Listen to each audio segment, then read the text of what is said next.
actually worked for the Park Service for, well, since 1995, so what is that, about 20 years, and I've been at Civil War battlefields, 3 Civil War battlefields. I was at Martin Luther King Jr. National Historic Site, and also Harry Truman's home in Independence, Missouri.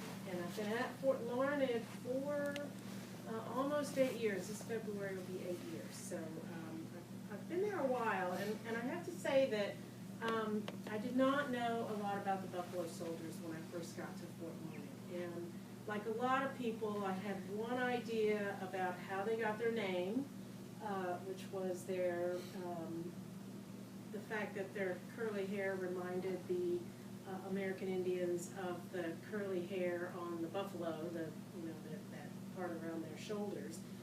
But there was another, what I found out when I was researching this program that I put together several years ago, was that there is another story about how the Buffalo Soldiers got their name.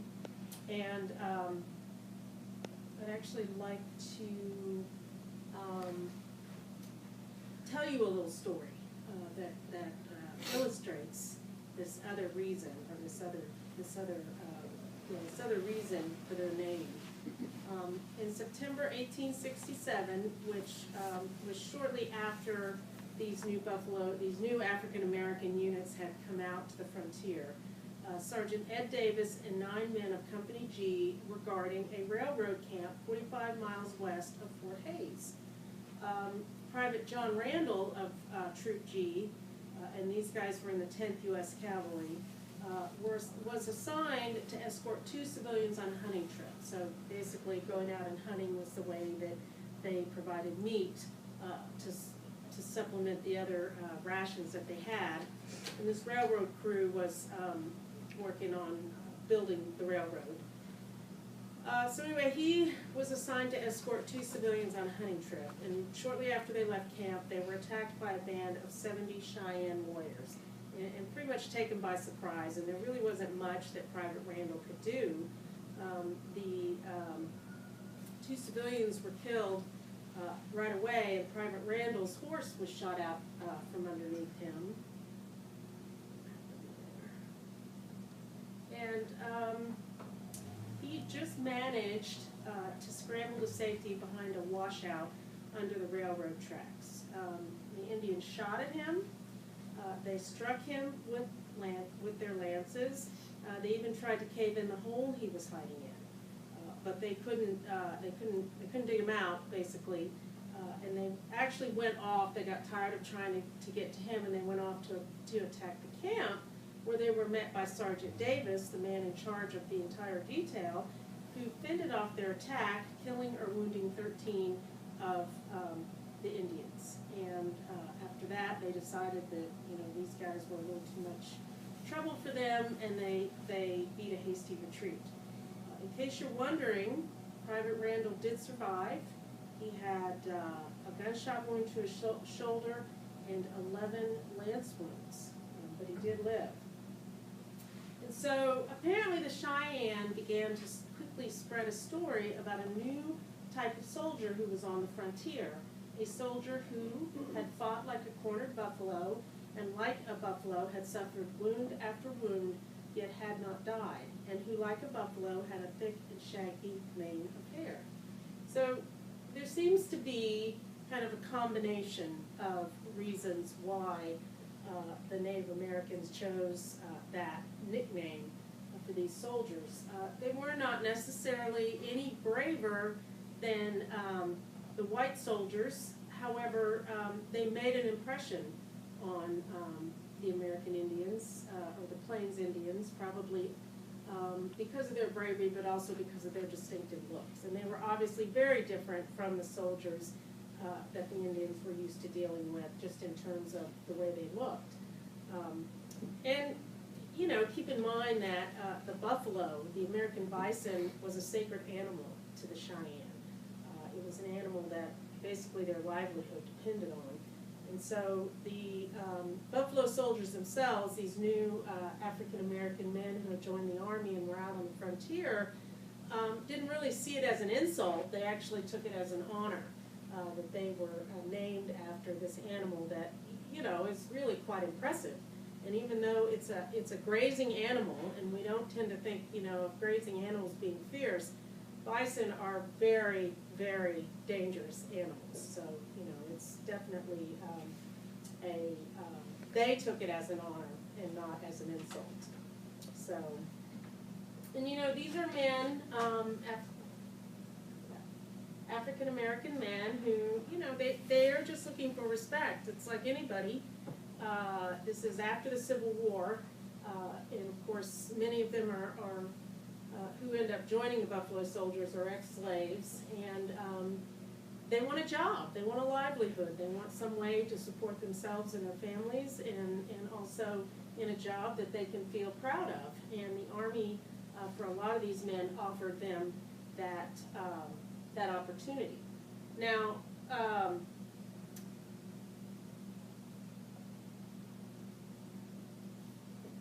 this is not the first time that African Americans had served in the American military forces. There are some examples from the Revolutionary War, and of course, for this time period, the most recent example was the Civil War. However, these units were always raised as temporary wartime units, and especially during the Civil War, the units that were raised, first the state units like the 54th Massachusetts, and then later the government, the federal government actually raised African American troops, and they were called USCTs, the U.S. Colored Troops. But they were not intended to be part of the regular Army. They were intended to be units that were raised for the duration of the war, and then they would be discharged. So the Buffalo Soldiers were actually the first time, they were authorized by Congress in 1866. It was actually the first time that black units, African American units, were made part of the regular Army. U.S., you know, just part of the regular U.S. Army setup. Now, it was the 9th and 10th Cavalry that was initially formed, and then there were 4 infantry units, these 4 infantry units here, which due to a Army reorganization were later condensed down to 2 infantry units. And, you know, there's a lot of ground I could cover in this talk.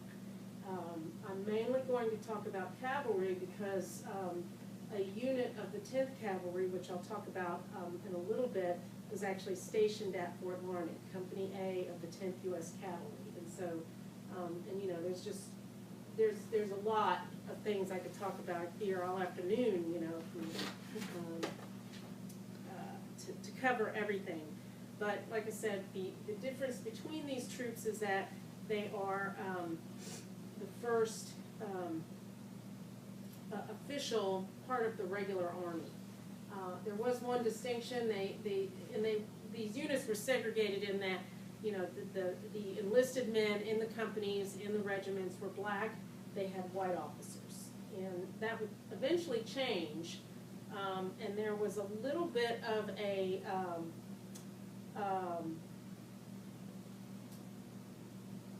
reluctance. There was a little bit of a reluctance for the officers to sign up with these units. There's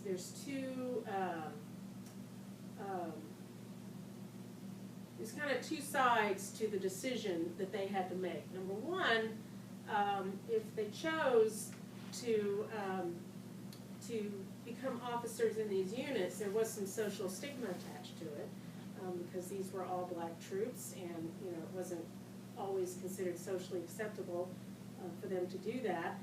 And another consideration is that a lot of whites, even though there was the example of African Americans serving bravely in the Civil War, didn't think that these men could fight. And if you're an officer, one way that you get advanced is if your unit performs well. And if you're commanding a unit of soldiers that you don't think are going to fight very well, that, you know, that's not necessarily going to do good for your advancement. However, kind of conversely, there was actually opportunity for quicker advancement because of the lack of officers available within the Buffalo Soldiers. So, you know, there weren't that many officers, and if they left, it might be a little quicker and easier for you to get advanced in that way. But you still had to deal with, you know, I'm in charge of black troops, and I'm not sure I'm happy about that. In fact,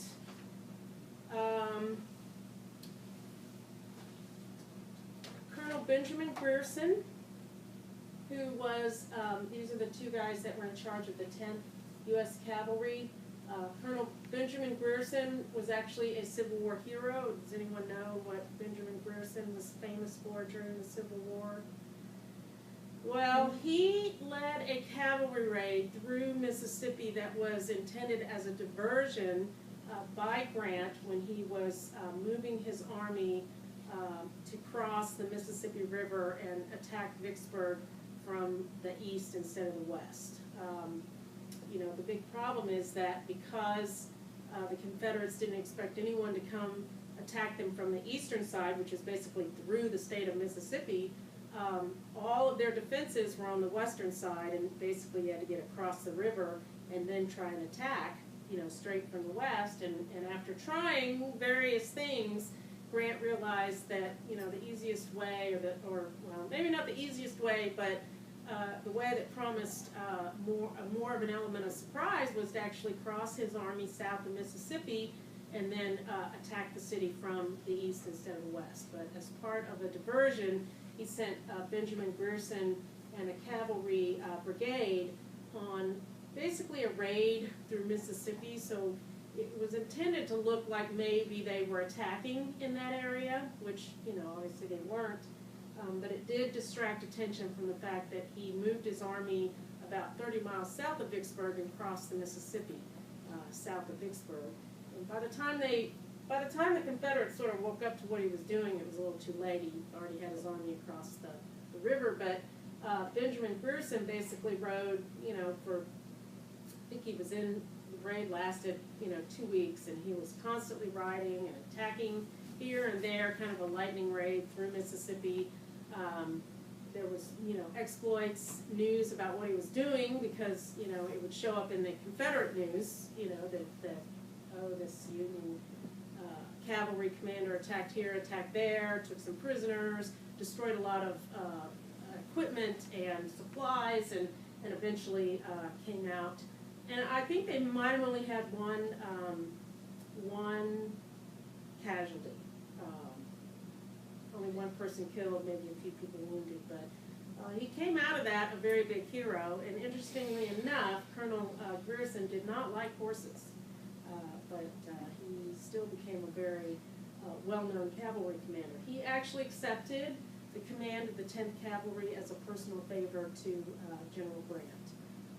And he was like a lot of white officers. He didn't think that these men would perform well, and he was very reluctant to take the command. But it was something that Congress had authorized them. The president wanted them to succeed, and Grant, who was still general-in-chief at the time, it was nothing if not a general who understood that it was the political people, it was the civilian leaders who made the decisions, and whether he liked it or not, it was his duty to see that whatever they wanted to happen would work. And so he basically did his best to get these units, to get them with officers in charge, and to get those officers to start creating the units. So, and then Lieutenant Colonel John W. Davison, who was the second in command, he was also a Civil War general. He was actually present at, he was in the Army of the Potomac. He was actually present at the surrender at Appomattox. So both of these men were big names at the time. Obviously no one remembers them now, but they were big names to the country at the time. So basically from 1866 is when they were founded, and up until 1866 they were recruiting the soldiers and the officers. The 9th Cavalry was actually recruited mainly in New Orleans. The 10th Cavalry, Grierson set up his headquarters first at Fort Leavenworth. He later moves to Fort Riley, which I'll talk about in a minute. And a lot of his recruits actually came from the Northeast, like Philadelphia, Boston, New York, places like that. He eventually, even though he was prejudiced against blacks and wasn't sure that they would do a good job, actually observing them under fire, observing them, competently perform their jobs, changed his mind, which was true of a lot of white officers. Now, getting the officers was actually a little bit more difficult for Grierson than actually recruiting the men. Although he kind of set a high standard, which for the soldiers, which hurt him because he was looking for men that could read and write, and because in a regular army unit there were some soldiers that performed a lot of the administrative functions, and he had a little trouble. I think he had to kind of lower his standards. I don't know why he was thinking that there might be that many African Americans who would meet those standards, but he started out with fairly high standards. And one difference between these new units and regular Army units is they actually had a chaplain assigned to them, which was not normal at that time period to have every unit assigned a chaplain, but that was partly to help with the paperwork and to also maybe teach these soldiers to read or write. So that was a little bit different. Getting the officers, again, as I mentioned, there was difficulty. These white officers didn't always want to join these units, and so, in fact, Custer was offered the rank of lieutenant colonel in the 9th Cavalry. He turned it down, of course, for the same rank in the 7th Cavalry. We all know how that turned out for him eventually. There's also an example of an ad in the Army-Navy Journal, which apparently at the time, officers could trade assignments. I don't think that happens in the modern Army, but at the time, they could place ads and say, I'm stationed at such and such a place, and I'm looking to go, to someplace else. Does anyone want to trade with me? And so there was an ad in the Army-Navy Journal. It says, a first lieutenant of infantry, white, stationed at a very desirable post in the Department of the South, would trade with another officer of the same rank on equal terms if the regiment was white. If in a colored regiment, a reasonable bonus would be expected. So he's basically saying, if you're in a white regiment, we'll just make an even trade. But if you're in a black regiment, you got to pay me to trade with you. So there's that issue going on there.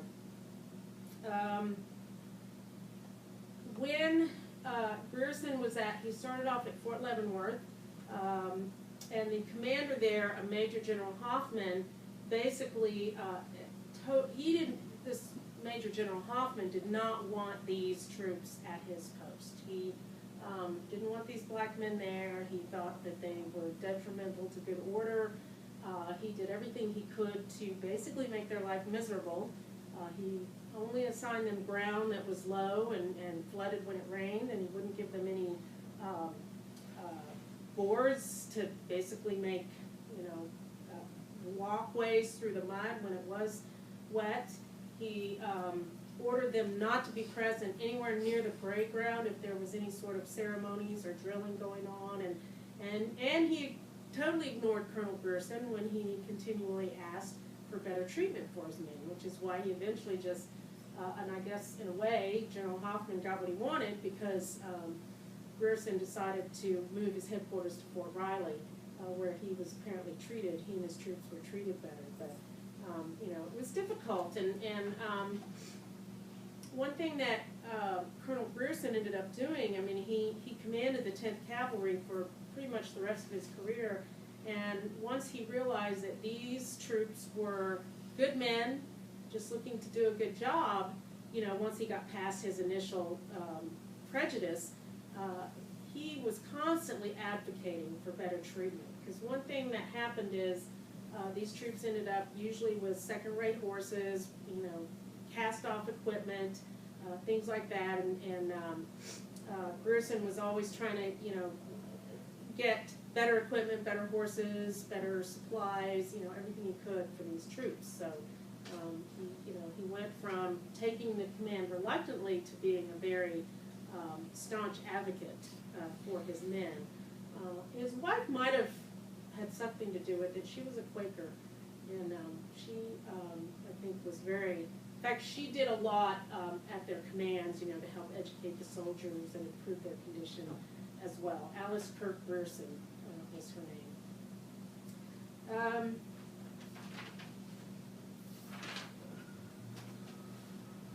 So they moved west. Basically, they're created in 1866, formed up through 1867, and by the summer of 1867, the units are starting to move west. The 10th Cavalry is sent to the Central Plains, which includes several postings at Fort in Kansas. The men all see this as a chance to prove themselves and to do their job, which is what they signed up for. And it's also going to be for all of the units, the cavalry and the infantry, almost 20 years of continuous service on the frontier. And these men are out doing a lot of stuff to basically help settle the frontier. Now, one thing that they sort of come into in, another thing that Colonel Grierson ordered his company commanders to do was that although the official name of these units was like the 9th U.S. Colored Cavalry or the 10th U.S. Colored Cavalry, he actually ordered his company commanders to not use the term colored in their correspondence. He said, we are the U.S. 10th Cavalry. There is no need to include that designator in there. And so I don't know if others who followed after him did the same thing, but, it was just his way, of trying to show respect for the men. Now, one thing that in the spring and summer of 1867, these men actually come into the middle of an Indian uprising. So this is post-Civil War. By 1866, 1867, the Union Army, or the federal government, is just starting to send regular Army troops back out to the frontier. During the Civil War, the frontier troops, or the frontier forts here in Kansas and Colorado, and some of these, basically throughout the frontier, were staffed by volunteer state militia troops, and they sometimes actually caused more trouble because even though the federal government didn't necessarily have the best Indian policy going, the federal troops were usually, they had a more, because the federal government had an overall bigger picture outlook on what to do with the Indians. The local troops had a more local outlook, and they tended sometimes to make trouble because they wanted, they had their own agenda and didn't always do things that would help in the long run.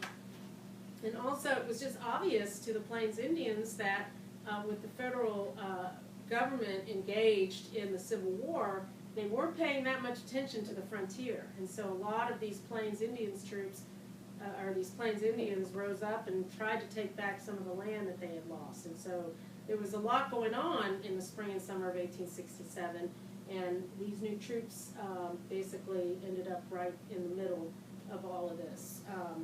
And so there's, it's before the Buffalo Company A gets to Fort Larned, but General Hancock, who was a hero of the Battle of Gettysburg, came through with 1,400 troops. They were attempting to subdue the Plains Indians. He actually made things a lot worse.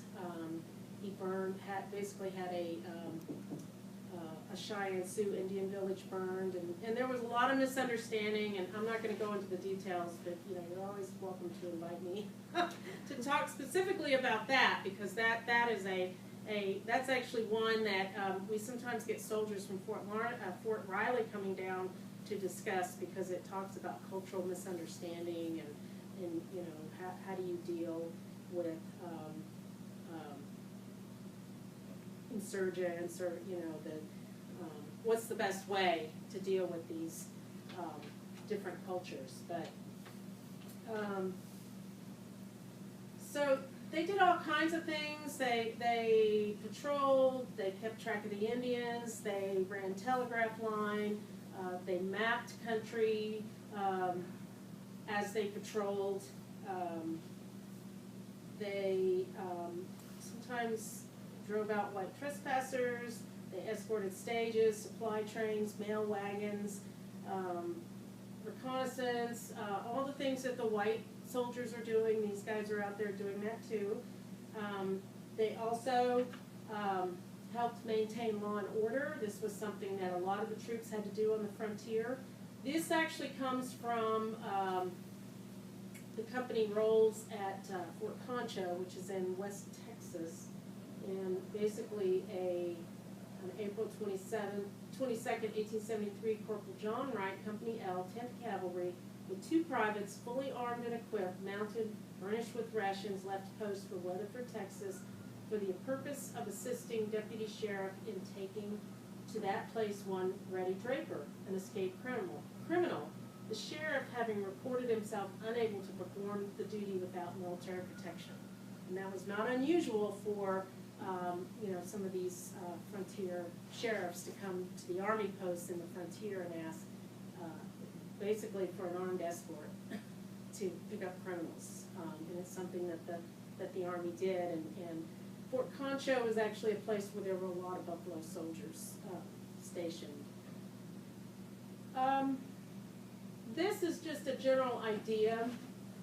When I say the 10th Cavalry was on the Central Plains, you can see they called reservations, they also referred to them as agencies, and this is the general area that, you know, you've got Kansas up there, and really by the mid-1860s, late 1860s, they are starting to drive the Kiowa, the Comanche, and the Cheyenne, and the Arapaho down more towards Indian country, which is now Oklahoma. And the agencies were overseen by Indian agents, which is why they called them agencies. And really what you get during this time period after the Civil War is a tug of war between those who want a military solution to what they call the Indian problem, which is basically, you know, we just need to drive them out, force them onto those reservations, get them out of the way because people want this land. But you also have what are known as people who want a peaceful solution, which is the treaties.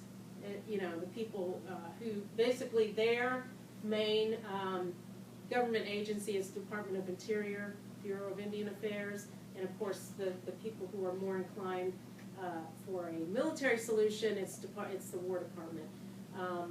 But you know, the people who say, you know, all these treaties aren't doing any good. All you do is you give them food and ammunition to hunt, but they don't ever do what they say they're going to do. And then you've just supplied them with, you know, the means of resisting.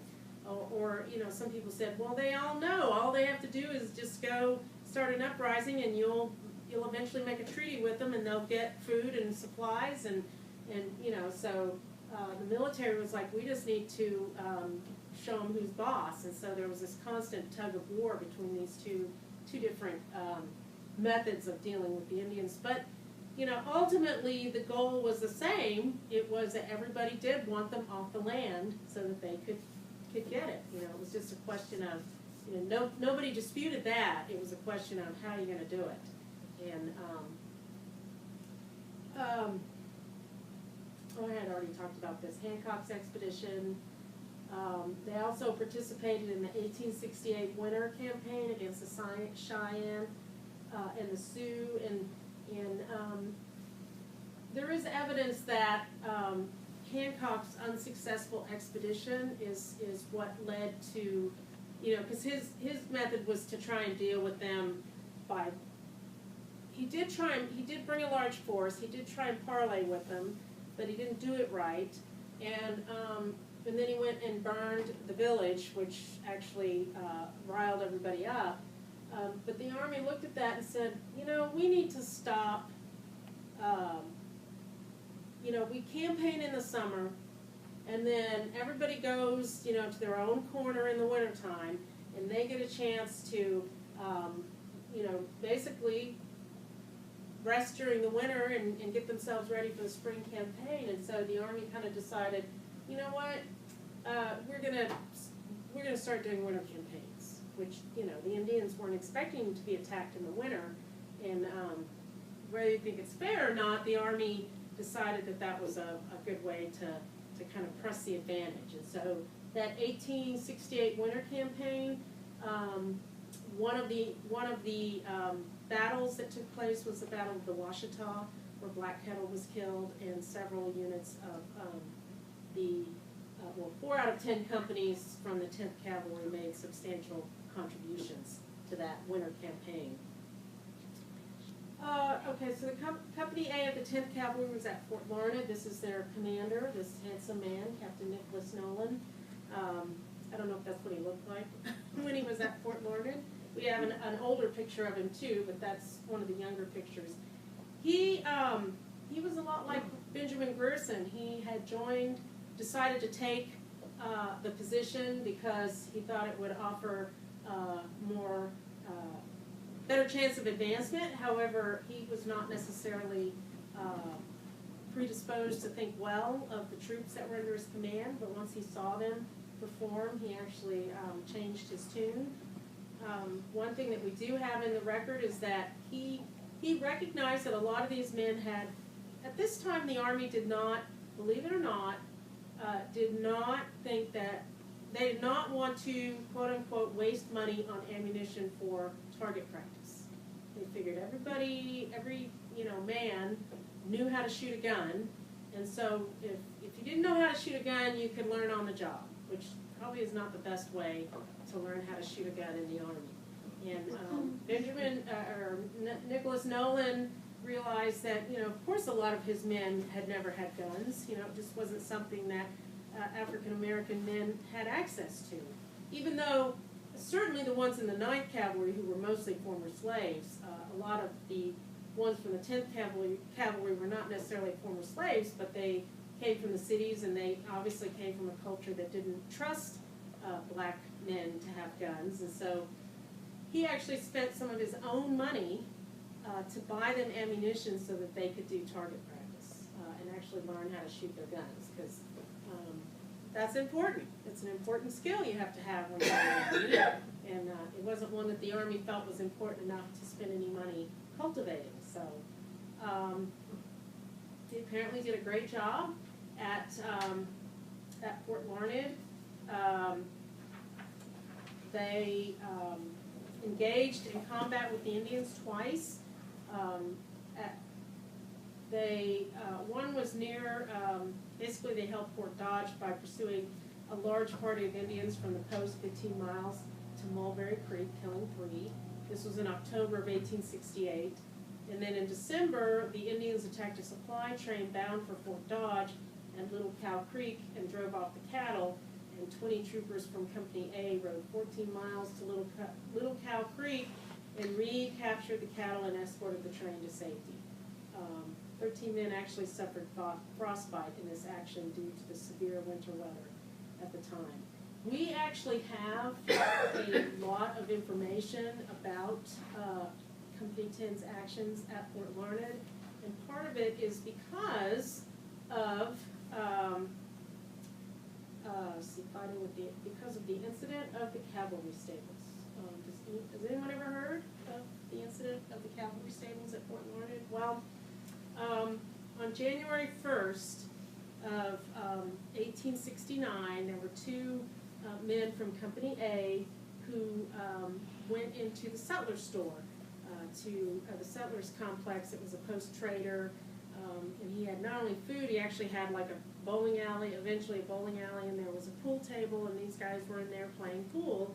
And then 3 men from the white infantry this unit that was there, Company C of the 3rd U.S. Infantry, came in, and eventually there was an argument as to whose turn it was to use the pool table. And there was apparently threats and pistols drawn, knives drawn. Nobody was injured, but it was an incident prejudicial to good order. They got into a fight in public. And the company commander, the post commander at the time, Major Yard, decided not to investigate. He just decided that for some reason he decided that Company A was at fault. And instead of just sending the 2 guys who were at the who were actually involved in the incident to be punished, he sent the entire company to guard the post woodpile, which was several miles away. I'm not exactly sure in which direction. Now this is January, and it's actually cold. I have a quote. It's really small. I'm going to read it for you. But Post Surgeon Captain Forwood, because on the morning of January 2nd, the cavalry stables caught on fire and burned to the ground. And part of the reason that the speculation is that if the company had actually been at, in their barracks when the fire broke out, they probably would have been able to help put it out, but instead it burned to the ground. And Captain Forwood, who was the post surgeon at the time, said, on the night of January 2nd, just after Reveille, the stables of Troop A, 10th Cavalry, took fire and were burned to the ground, destroying at the same time 39 public and several private horses, together with the ordnance stores, camp, and garrison equipage, etc. The origin of the fire is unexplained. The night of the 1st and 2nd was stormy and bitter cold, and A Troop, 10th Cavalry, had been sent out of the post to do penance by guarding the woodpile. He's referencing the incident at the Settlers complex. And if you see, he actually has 3 explanation points after that sentence. So I think that he feels that that was a pretty stupid form of punishment. Because he says, one sentinel had been sufficient before, but this night a larger force was deemed necessary. The darky spent a cold night on the woodpile and was absent at stables in the morning, where he otherwise would have been to put out the fire. Now, initially, Major Yard just decided that the fire, for some reason, was Company A's fault as well, and sent them away, sent them to Fort Zara, and they eventually went off to other posts. And the reason that we know so much, and he didn't hold an inquiry at first, but the reason we know so much is because Captain Nolan continually pushed for a board of inquiry to find out. And a lot of the information about the great job that his troops did came from him. Maybe he was, he might have been playing up, so to speak, their accomplishments, but it's still obvious that they contributed greatly to the daily to the daily functioning of the post while they were there. But basically, the Army, to avoid tension, ended up placing a lot of these Buffalo soldiers together at different posts. Like, you'll find a lot of them were at Fort Davis in West Texas, Fort Huachuca in Arizona, Fort Concho also in West Texas, but more to the north of Fort Davis. And it just helped to ease the tension, or they basically didn't want to deal with it, so they tried to keep them separate. So, but in later years, the 10th Cavalry spent lots of companies from the 10th Cavalry at Fort Concho. They also ended up in Arizona, in the Dakota Territory. They participated in the Spanish-American War. And from what I found out through the research, Theodore Roosevelt gets Theodore Roosevelt and his Rough Riders get most of the credit for taking San Juan Hill, but apparently there were Buffalo soldiers there helping him, but they didn't always make the news. So they also in 1916 went looking for Pancho Villa. in Mexico. And I also didn't know, I mean, I knew who Blackjack Pershing was. He was from World War I. He was a general in World War I. I did not know how he got his nickname. Apparently it was because he commanded Buffalo Soldier troops. And so he got the nickname Blackjack. Maybe he liked to play cards too, I don't know. So some of the other military engagements, like I said, they were in the 67-68 campaign against the Cheyenne, the Arapaho, and the Sioux. The 1870 Red River War campaign was in the Panhandle of Texas, and it was basically to kind of round up some Indians that didn't want to stay on the reservation.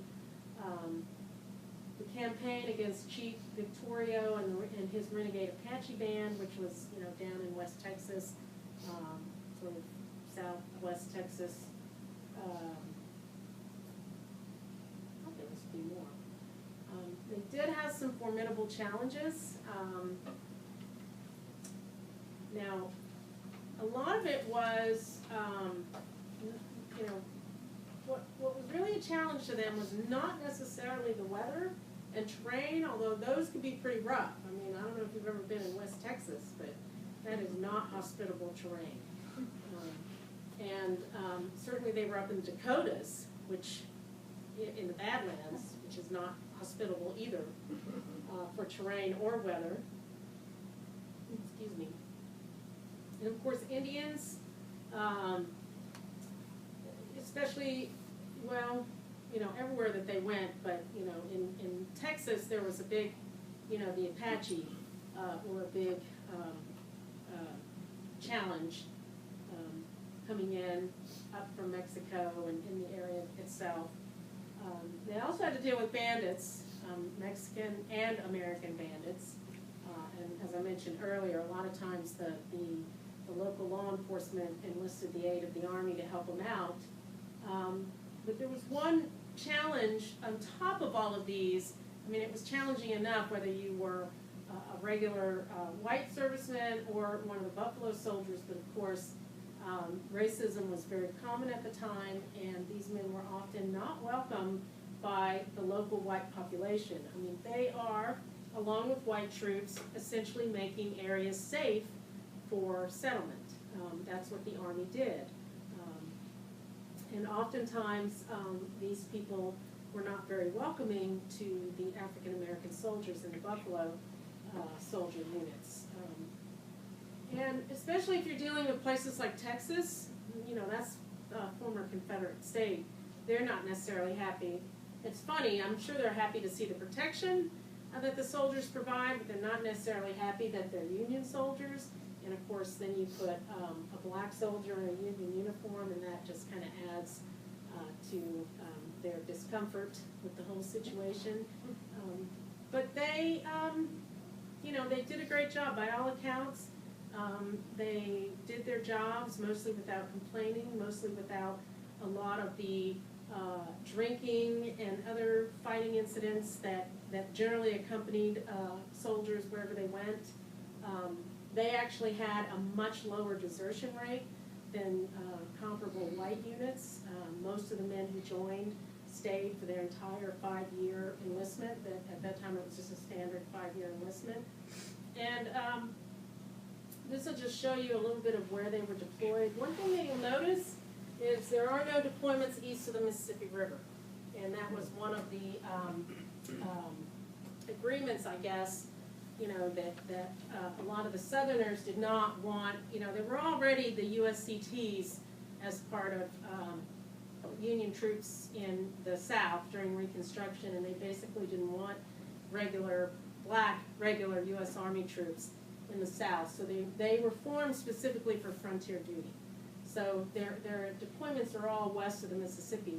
And as a matter of fact, you'll notice few up here near the Yellowstone region. They were the Army was initially, and when Yellowstone National Park was formed, the Army was initially the first park ranger, so to speak, and there were Buffalo Soldiers up there. And there's actually a park ranger who works at Yellowstone who does a living history impression of one of the Buffalo Soldiers at Fort Larned. I've never seen him, but I've heard he's really good. So if you ever get up to Yellowstone, maybe see if you can find his program and watch it. This is just a picture I found that's from the Spanish-American War. So, you know, they're right around the 1900s. And I wanted to conclude because one of the books that I recommended was one of the first books that was written about the Buffalo Soldiers by a man named Lecky. I think I forgot his first name. But he actually found out about them.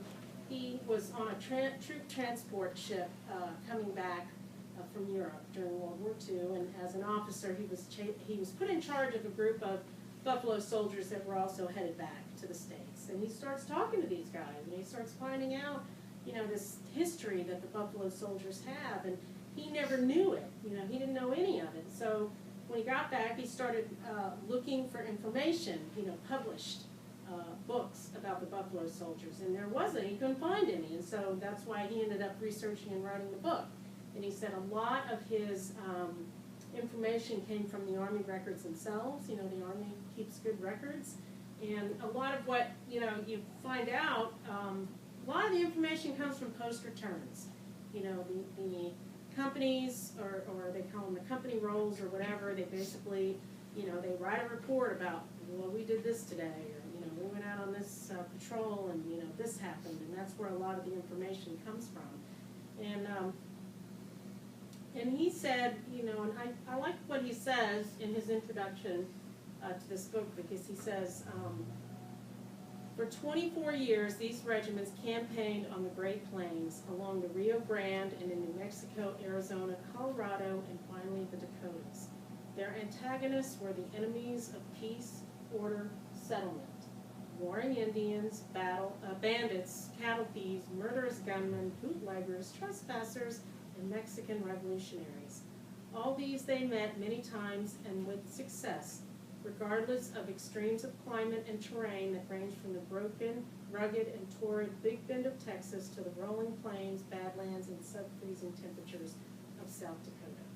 So, and they actually, you know, the Buffalo Soldiers basically were, you know, once the Army was desegregated during the Korean War, obviously the Buffalo Soldiers units went away because they were integrated into the rest of the Army. But you'll still find today that a lot of the units that consider themselves descendants of those Buffalo Soldier units keep a record, and you know, there's still a lot of pride in the units and their accomplishments and the service record that these men had, this very honorable and distinguished service record that these soldiers racked up while they were out on the frontier. So that is that's my story, and I'm sticking to it.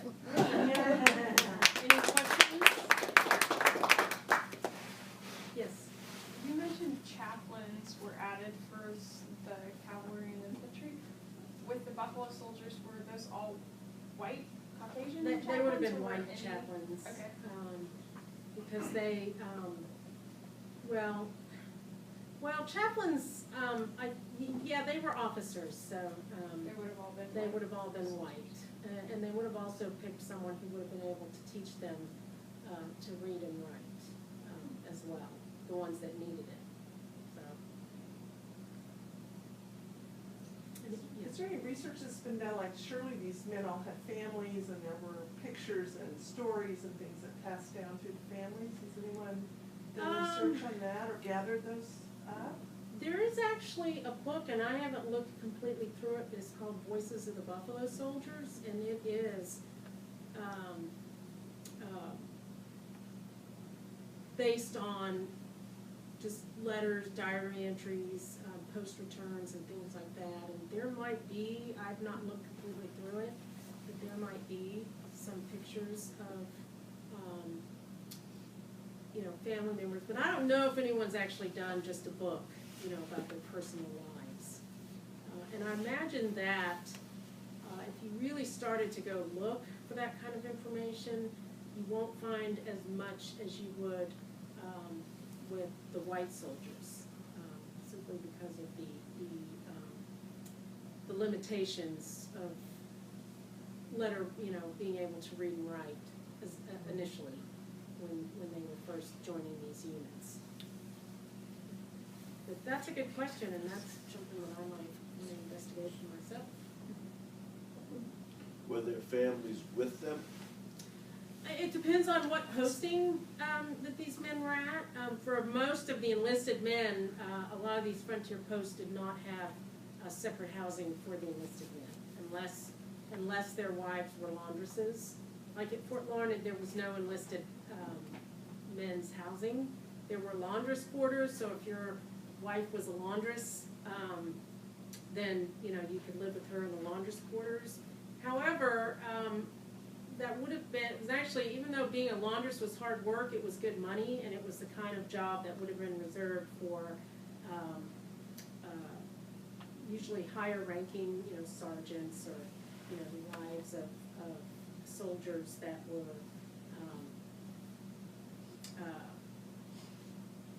favored, I guess.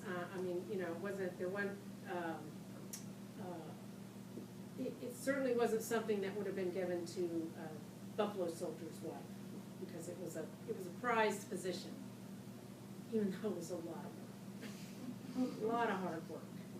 But they could make about $40 a month, which was more than twice what their husbands would make at $16 a month. So, obviously it's something that they're not going to give to just anybody. It's almost a way to reward soldiers. Do you know if they were connected to Nicodemus, like if any of them settled there, or? Not that I know of. A lot of the settlers at Nicodemus came out